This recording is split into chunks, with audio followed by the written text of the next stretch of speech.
Dear student, welcome to back Mannat commerce academy. आज मैं आपको रिग्रेशन इक्वेशन का पार्ट 6 बताने जा रहा हूं। इससे पहले वीडियो में मैंने पार्ट 1 से लेकर पार्ट 5 तक बताया था। रिग्रेशन इक्वेशन का जो पार्ट 6 है बहुत ज़्यादा इम्पॉर्टेंट है, क्योंकि इसमें मैं रिग्रेशन इक्वेशन के थ्रू मीन कैसे निकाला जाता है, कोरिलेशन कैसे निकाला जाता है और स्टैंडर्ड डेविएशन कैसे निकाला जाता है ये सिखाऊंगा।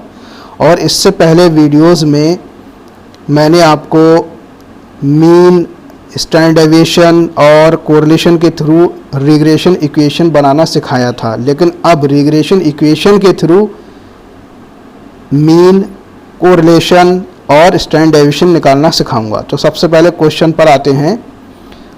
You are supplied with following data only. आपको क्या क्या दिया है? वेरिएंस ऑफ एक्स, एक्स का वेरिएंस दिया हुआ है क्वेश्चन में 36। रिग्रेशन इक्वेशन दी है आपको 12x minus 15y plus 99 is equal to 0। दूसरी इक्वेशन दी है 60x minus 27y is equal to 321।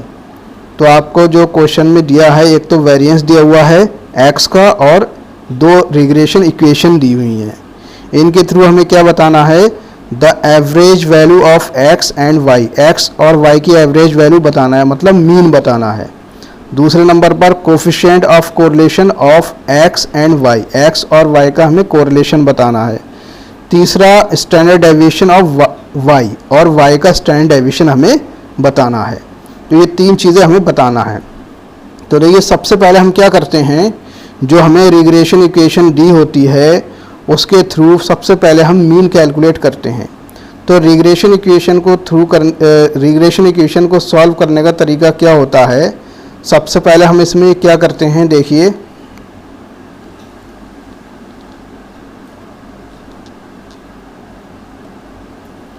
इसका सॉल्यूशन देखिए। द एवरेज वैल्यू मीन, यानी जिसको हम मीन बोलते हैं, of X and Y, X और वाई का हम एवरेज वैल्यू निकालेंगे। सबसे पहले मीन निकालेंगे। कैसे निकालेंगे?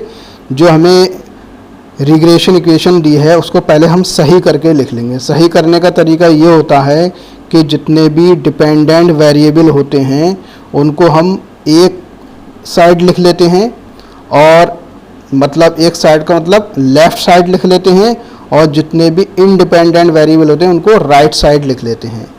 डिपेंडेंट वेरिएबल वो होते हैं जिसके साथ x और y लिखा होता है, और इंडिपेंडेंट वेरिएबल वो होते हैं जो एक डिजिट होता है जिसके साथ x और y नहीं लिखा होता है। तो सबसे पहले हम, जब भी हमें रिग्रेशन इक्वेशन दी होगी तो पहले उसको हम सही कर लेंगे। तो देखिए, क्वेश्चन के अंदर ये हमें रिग्रेशन इक्वेशन दिए 12x minus 15y plus 99 is equal to 0। तो इसमें हमें ये जो इक्वल का साइन है, इसके जो ये इस साइड जितना भी लिखा है ये सब लेफ़्ट साइड है, और इक्वल के साइन के बाद जो लिखा है वो राइट साइड है। तो हम क्या करते हैं, अभी बताया हमने कि जितने भी हमारे डिपेंडेंट वेरिएबल होंगे वो सब लेफ़्ट साइड में लिख लेते हैं, और इंडिपेंडेंट वेरिएबल हम राइट साइड में लिख लेते हैं। तो डिपेंडेंट हमारा 12x है और 15y है, इसको तो हम लेफ़्ट साइड लिखेंगे, और ये 99 जो है इसको हम राइट साइड लिख देंगे। तो देखिए, जब हम राइट साइड लिखेंगे तो हमारा जो 99 है वो हमारा प्लस का है, जब लेफ़्ट से ये राइट की तरफ आएगा तो माइनस का हो जाएगा। तो देखिए, 12x minus 15y is equal to, जो 99 था वो हमारा माइनस का हो गया, और जो दूसरी इक्वेशन थी वो हमें सही करी कराई दी हुई है 60x minus 27y is equal to 321, क्योंकि जितने भी डिपेंडेंट वेरिएबल हैं वो हमारे सब लेफ़्ट साइड में ही लिखे हुए हैं, और जो इंडिपेंडेंट वेरिएबल है वो हमारा राइट साइड में लिखा हुआ है। तो ये सही करी कराई दी है, इसको ऐसे ही लिख लेंगे। तो देखिए, इसको हमने ऐसे ही लिख लिया 60x minus 27y is equal to 321। ये इक्वेशन 1 हो गई, ये इक्वेशन 2 हो गई। अब इक्वेशन को सही करने का जो तरीका होता है, सॉल्व करने का तरीका होता है, वो ये होता है कि किन्हीं दो डिपेंडेंट वेरिएबल के हम वैल्यू सेम कर लेते हैं। जब वैल्यू सेम जिसकी भी आ जाएगी उसके फिर हम साइन अलग अलग कर लेंगे। तो वैल्यू सेम करने के कई तरीके हैं।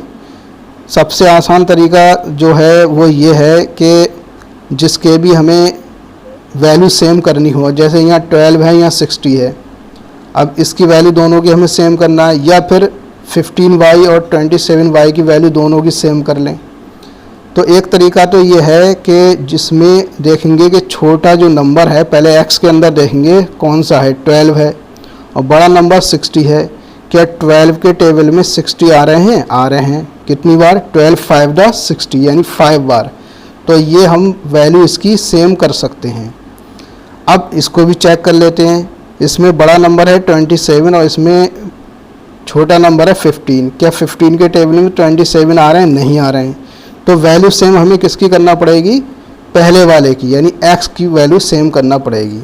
और अगर ये भी नहीं होता, 12 के टेबल में 60 नहीं आते, ये भी हम सेम नहीं, जैसे ये 15 के टेबल में 27 नहीं आ रहा है, ऐसी मान लीजिए अगर 12 के टेबल में 60 नहीं आते, तब क्या करते? तब हम किसी भी एक वैल्यू को सेम करने के लिए क्रॉस मल्टीप्लाई कर देते, यानी 12 की जो है इसके अंदर कर देते इक्वेशन 2 में, और 60 की इक्वेशन 1 में कर देते। और इसकी वैल्यू अगर सेम करना होती तो 15 की इक्वेशन 2 में कर देते और 27 की इक्वेशन 1 में कर देते।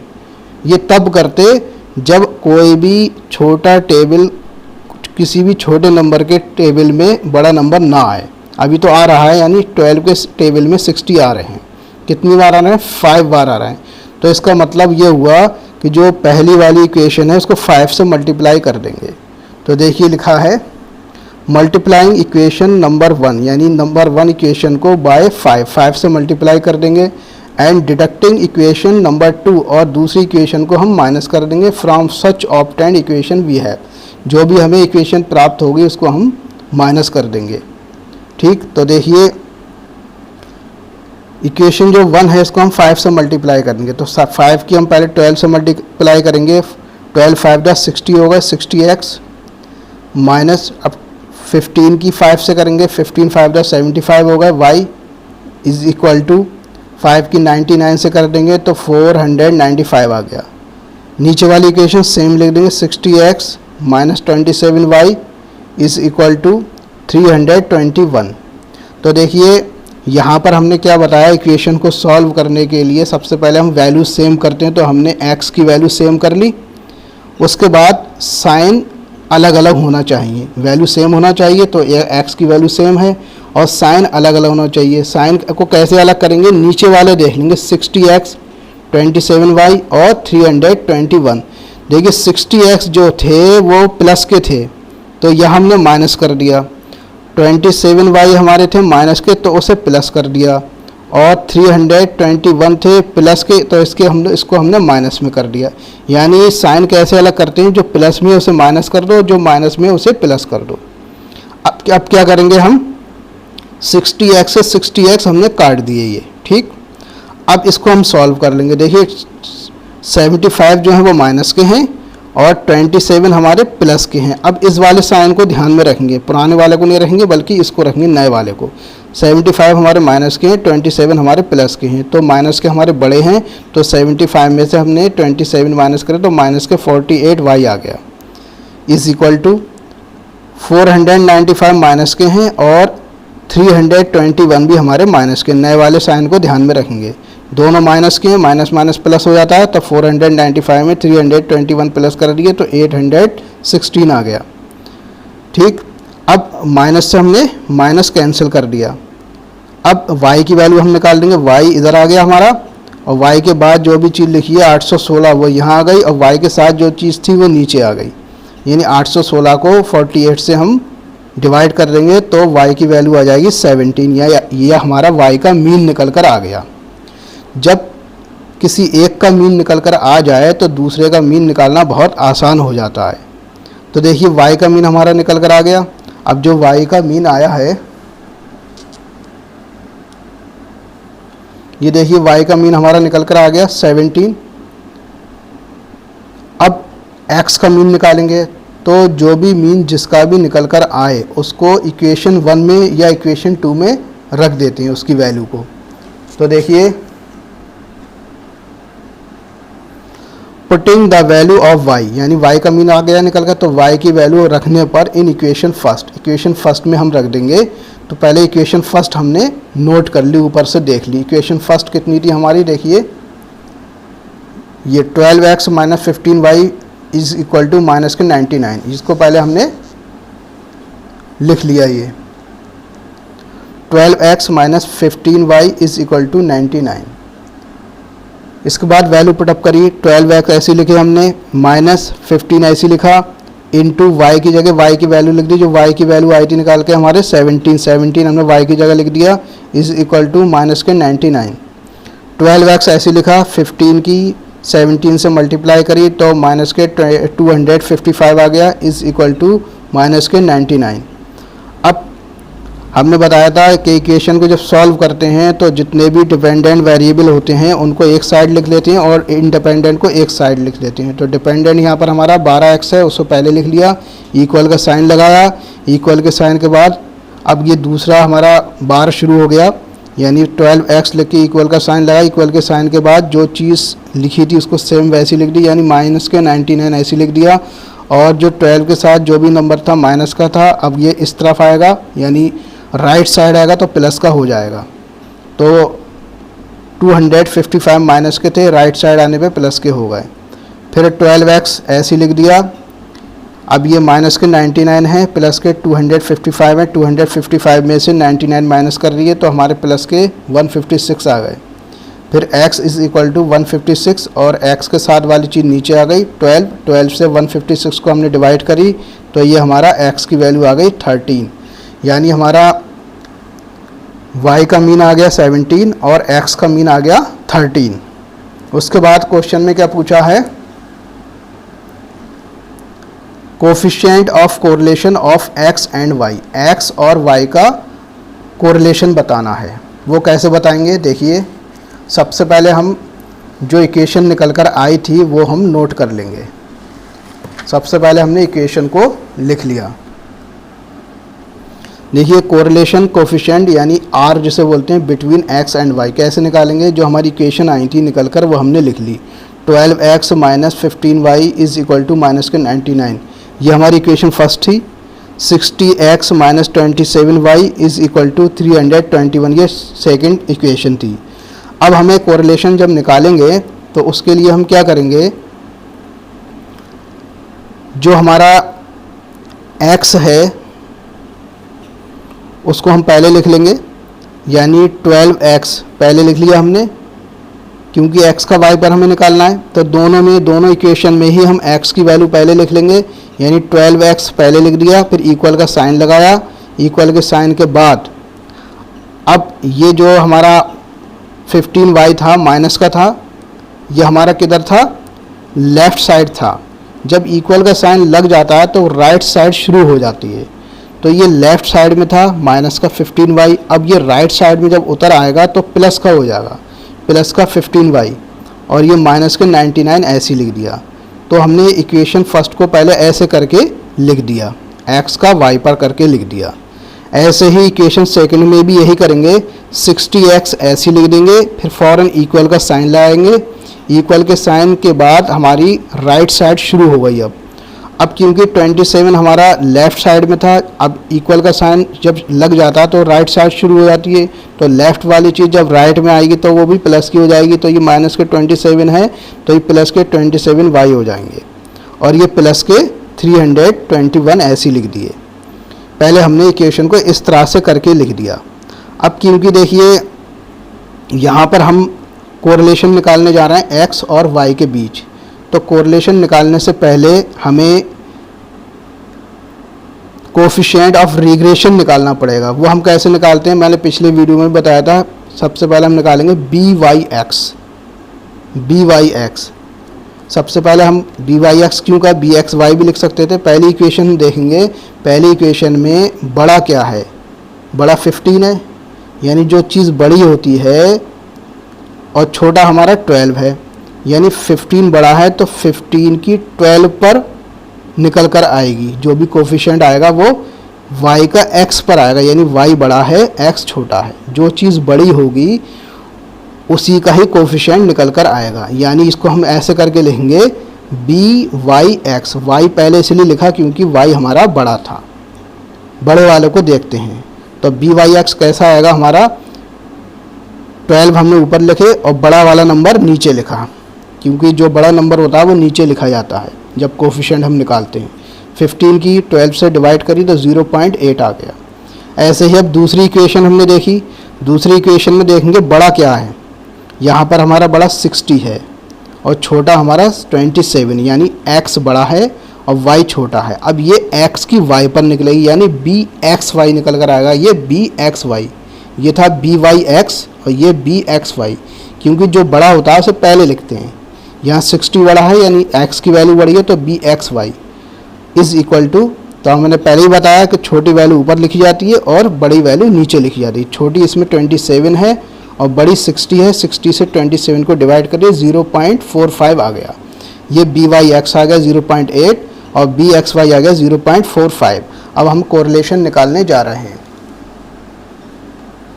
ये कोरिलेशन का फार्मूला होता है under root B X Y into B Y X. तो बी एक्स वाई हमारा जो आया था वो 0.8 आया था, 0.8 लिख दिया। बी वाई एक्स हमारा 0.45 आया था, उसकी जगह 0.45 लिख दिया। दोनों की मल्टीप्लाई करी 0.36 हो गया। उसके बाद इसका हमने अंडर रूट इसका निकाला स्क्वायर रूट, तो हमारा 0.6 हो गया, यानी आर हमारा कोरिलेशन निकल कर आ गया 0.6। अब तीसरे नंबर पे क्वेश्चन में क्या पूछा है, देखिए क्वेश्चन में तीसरे नंबर पे पूछा है स्टैंडर्ड डेविएशन ऑफ वाई, और यहाँ पर हमें क्वेश्चन में वेरिएंस ऑफ एक्स दिया है। तो देखिए स्टैंडर्ड डेविएशन ऑफ वाई हम कैसे निकालेंगे।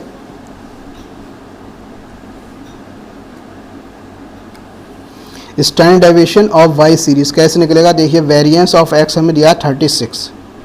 तो हमें पता है कि जब भी वेरिएंस दिया हो तो उसका हम रूट निकाल लेते हैं, तो स्टैंडर्ड डेविएशन निकल कर आ जाता है। तो एक्स का वेरिएंस दिया है 36, इसका जब हम स्टैंडर्ड डेविएशन एक्स जब निकालेंगे तो जो वेरिएंस दिया है उसका रूट निकाल लेंगे, यानी वेरिएंस ऑफ एक्स का रूट। तो 36 दिया है, 36 का हमने रूट निकाला तो 6 आ गया, यानी स्टैंडर्ड डेविएशन एक्स का तो निकल कर आ गया 6। अब हमें क्वेश्चन में पूछा है कि y का स्टैंडर्ड डेविएशन क्या होगा। तो हमें पता है कि हम जानते हैं we know regression coefficient of x on y। x का y पर जो रिग्रेशन कोफिशिएंट होता है वो बी एक्स वाई कहते हैं उसको हम, और ये किसके इक्वल होता है r into standard deviation x upon standard deviation y। पिछले वीडियो में मैं ये बता चुका हूँ कि जो हमारा रिग्रेशन कोफिशिएंट होता है उसको हम क्या बोलते हैं बी एक्स वाई, और ये किसकी इक्वल होता है r into standard deviation x upon standard deviation y। तो देखिए इसी के थ्रू हम स्टैंडर्ड डेविएशन y निकाल सकते हैं। कैसे,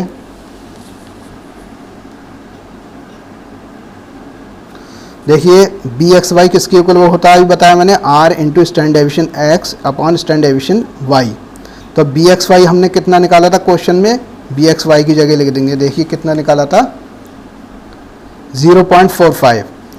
तो बी एक्स वाई की जगह हम लिख देंगे 0.45, और r हमारा कितना निकल कर आया था correlation 0.6 into standard deviation x अभी निकाल कर आया था 6, और स्टैंडर्ड डेविएशन y हमें निकालना है, पता नहीं है। अब क्या करा हमने 0.45 ऐसे लिख दिया, 0.6 की हमने 6 से मल्टीप्लाई करी, 3.6 हो गया। 0.6 की हमने 6 से मल्टीप्लाई करी तो 3.6 हो गया। 1 की हमने स्टैंडर्ड डेविएशन y से करी तो स्टैंडर्ड डेविएशन y हो गया ये। उसके बाद यहाँ पर हमने 1 बढ़ा लिया, अपॉन 1 कर लिया, अब इसकी क्रॉस मल्टीप्लाई कर ली। तो कैसे करेंगे क्रॉस मल्टीप्लाई, 0.45 की हमने स्टैंडर्ड डेविएशन y से करी तो 0.45 स्टैंडर्ड डेविएशन y हो गया, इज़ इक्वल टू 1 की 3.6 से करी तो 3.6 हो गया। उसके बाद standard deviation y is equal to 3.6 ऊपर लिखे, और जो उसके साथ में चीज़ थी वो नीचे आ गई 0.45। 0.45 से हमने 3.6 की डिवाइड करी तो हमारा स्टैंडर्ड डेविएशन y आ गया 8। तो मुझे उम्मीद है कि ये इसमें सारी चीज़ें आपको समझ में आ गई होंगी।